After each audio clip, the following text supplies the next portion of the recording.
Nikesh സുധീഷിനെ phone വിളിക്കുമ്പോൾ സുധീഷ് അത് cut ചെയ്ത് കളയും. നിധി പറയും ഒന്നുകൂടെ വിളിക്ക്. അത്തവണ സുധീഷ് ഫോൺ എടുക്കും. എന്തിനേക്കും എന്താടാ? സുധീഷ് ചേട്ടൻ എവിടെയാണ് ഉള്ളത്? നരകത്തിൽ. അതിന് സുധീഷേട്ടൻ ഇന്നലെ ഇങ്ങോട്ട് വന്നില്ലല്ലോ. നിധി നികേഷിൻ്റെ അടുത്തുനിന്ന് ഫോൺ വാങ്ങിച്ചു ചോദിക്കും എവിടെയാ? സുധീഷിന് ആദ്യം മനസ്സിലാവില്ല. സുധീഷയ്ക്ക് ആരാ? നിധി ചോദിക്കും എൻ്റെ സൗണ്ട് കേട്ടിട്ട് മനസ്സിലായില്ല. സുധീഷ് അറിയോ മേഡമാണോ? ഞാൻ റോഡിലാണുള്ളത്. അതെന്താ വീട്ടിൽ വന്ന് കിടക്കാൻ സ്ഥലമില്ലേ? സുധീഷ് പറയും രാത്രി ഉറക്കം വന്നു, അതുകൊണ്ടാ റോഡിൽ തന്നെ കിടന്നത്. ഇപ്പോൾ ഉറക്കം പോയില്ലേ? വീട്ടിലേക്ക് വന്നോ? സുധീഷ് പറയും ഇപ്പോൾ വരാം.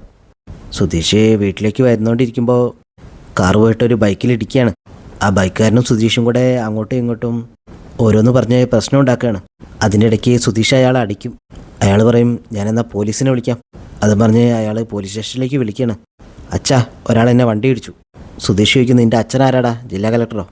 അല്ല, ഇവിടുത്തെ SP അത് കേൾക്കുമ്പോൾ സുധീഷ് ആകെ ഞെട്ടും. സുഭാഷ് കടയിലേക്ക് ഇറങ്ങാൻ നിൽക്കുമ്പോൾ സുധീഷിൻ്റെ കോള് വരികയാണ്. സുഭാഷ് ഫോൺ എടുത്ത് ചോദിക്കും നീ ഇത് എവിടെയാടാ?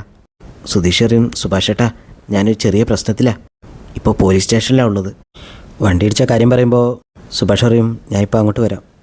ഹരീഷ് പറയും ഞാനും കൂടെ വരാം. നികേഷ് കൂടെ വരാമെന്ന് പറയുമ്പോൾ സുഭാഷ് പറയും നീ ഇവിടെ നിന്നോ, ഞങ്ങൾ പോയിട്ട് വരാം.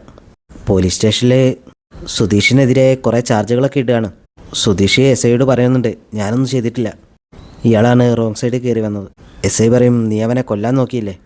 സുധീഷ് പറയും കൊല്ലാനോ? പിന്നെ നീ എന്തിനാ അവനെ അടിച്ചത്? അവനെൻ്റെ അച്ഛനെ പറഞ്ഞിട്ടാണ് ഞാൻ അവനെ അടിച്ചത്. അച്ഛനെ പറഞ്ഞാൽ നീ ആരെ അടിക്കുമോ? എന്നെ അടിക്കുമോ?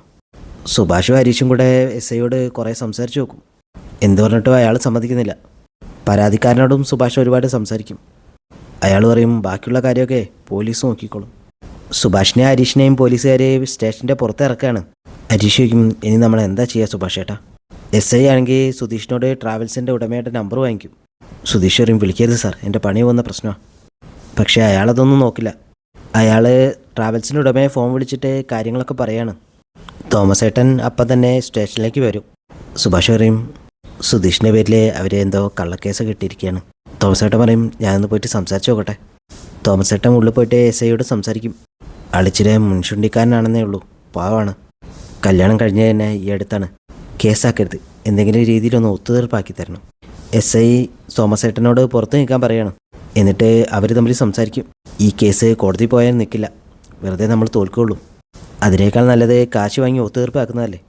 SPയുടെ മാമൻ പറയും എനിക്കെന്തിനാ ഇയാളുടെ നക്കാപ്പിച്ച കാശ്? SI പറയും നക്കാപ്പിച്ചേക്കണ്ട, കുറച്ച് കൂടുതൽ വാങ്ങാം. ഒരു പോലീസുകാരൻ പുറത്തു വന്ന് പറയും 50,000 രൂപ എന്നാ ഒത്തുതീർപ്പാക്കാം. സുഭാഷ് പറയും 50,000 രൂപയോ? തോമസ് ഏട്ടൻ പറയും ഇത്രേ വരുമെന്ന് ഞാൻ വിചാരിച്ചില്ല, എൻ്റെ അത്രയൊന്നും ഉണ്ടാവില്ല സുഭാഷ്. സുഭാഷ് പറയും ഹരീഷേ, അലമാരയിൽ കുറച്ച് കാശുണ്ട്, ബാക്കി നമുക്ക് എവിടെത്തെങ്കിലും ഉണ്ടാക്കാം. ഹരീഷ് വീട്ടിലേക്ക് ചെല്ലുകയാണ്. നികേഷിനോടും നിധിയോടും കാര്യം പറയും. നിധി പറയും ഞാനും കൂടെ വരാം. നികേഷ് പറയും മേടത്തി കൂടി ഉള്ളത് നല്ലതാ. ഹരീഷ് പറയും എന്നാൽ നമുക്ക് പോവാം. നിധിയെയും കൂട്ടി ഹരീഷ് പോലീസ് സ്റ്റേഷനിലേക്ക് ചെല്ലുകയാണ്. സുഭാഷ് ചോദിക്കും എന്തിനാ മോളെ ഇങ്ങോട്ട് വന്നത്? നിധി പറയും ഇത് കേട്ടപ്പോൾ എനിക്കവിടെ നിൽക്കാൻ തോന്നിയില്ല സുഭാഷ് ഏട്ടാ. തോമസ് ഏട്ടൻ പറയും സ്ത്രീകളുള്ളത് നല്ലതാ, എല്ലാം കൂടെ ഇപ്പോൾ 25,000 രൂപയായിട്ടുണ്ട്. തോമസ് ഏട്ടൻ പറയും അത് മതി, ബാക്കി നമുക്ക് കുറച്ച് സമയം ചോദിക്കാം. സുഭാഷ് ചോദിക്കും സമയം ചോദിച്ചിട്ട് എവിടുന്നാ? തോമസ് ഏട്ടൻ പറയും അത് നമുക്ക് എന്തെങ്കിലും ചെയ്യാം, ഇല്ലെങ്കിൽ ഞാൻ കൊടുത്തോളാം.